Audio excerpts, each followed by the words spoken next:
What is an event? Event is an action which has happened. You can consider event as a generalization of things on which the program responds.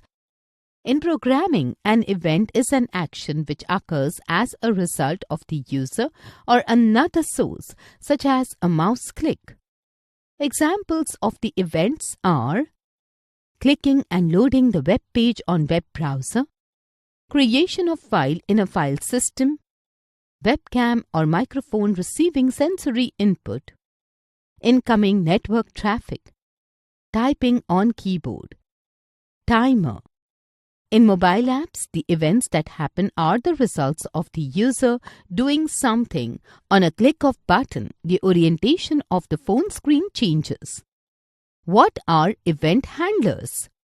Event handler is a block of code which gets executed when the event occurs and it is associated with the event. Examples of event handlers. In MakeCode Arcade, you display message by using splash block. Splash block will get executed when you click on Start the Simulator button.